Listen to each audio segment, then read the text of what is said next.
Microbats are any of the insectivorous echolocating species of bat, but you could also include the small blossom feeding and species of fruit bat on that list as well, but mainly we refer to microbats as the small insectivorous species.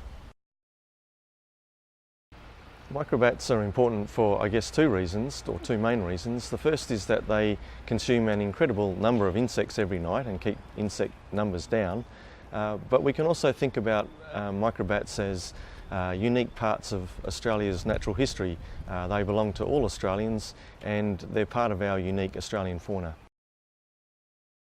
Well, we actually don't know too much, which is why we are undertaking this mega microbat project.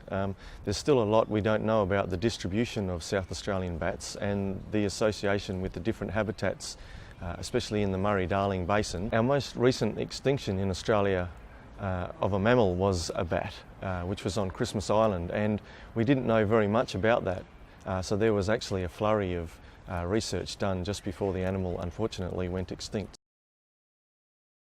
Nationally, 11 species out of about 82 species of bat in Australia are listed as threatened under our national environmental legislation, and 3 of those actually occur in South Australia.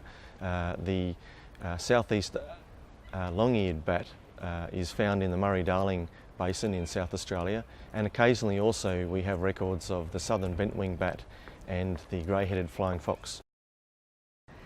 Well, this project is really the culmination of decades and decades of work on bats, on microbats in the Murray-Darling Basin region, and it's also building on decades and decades of community involvement in bat monitoring.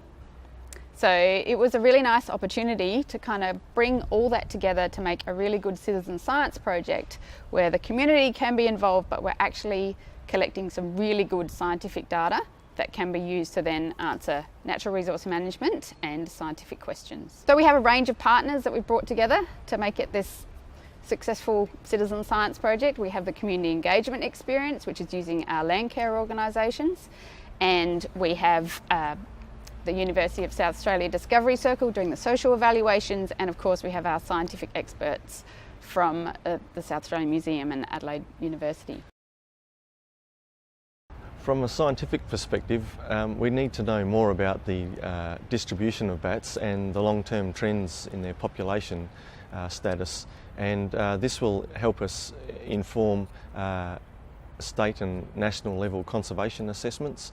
We'd also like to know more about the habitat associations of bats in South Australia, and particularly the Murray-Darling Basin, so we have a better idea about how to manage those particular habitats to maximise the diversity of bats. The social evaluation component of the project is really important. It enables us to engage with our participants and to gauge their understanding of microbat habitat and microbats on their properties. It enables us to get from them what they're experiencing on the ground, perhaps some barriers to managing habitat on their property. It also enables us to gauge participant satisfaction with how the project's going, provides that useful feedback mechanism. I'm hoping this project will achieve a greater awareness of bats in our region. I think it's really valuable when people realise that they've got bats in their backyard or on their property, that they, improve the conditions for them and maybe plant some trees or keep their cats locked in at night. So yeah, just that greater awareness is what I'm hoping for. One of the main things that will make this project a success is lots of community involvement. One of the main aims of the project is to aid the conservation of these species. So the people that actually manage the land in this region are the critical people we need. So if we can get them engaged, understanding microbats and what they can do in their own backyards, that will be a really good success story. So to be involved, you can either just be involved in the social evaluation. We're pretty keen on just about anybody being involved in that part of it. You can go along to bat nights to learn about bats, and you can also go to your local land care office or natural resource centre.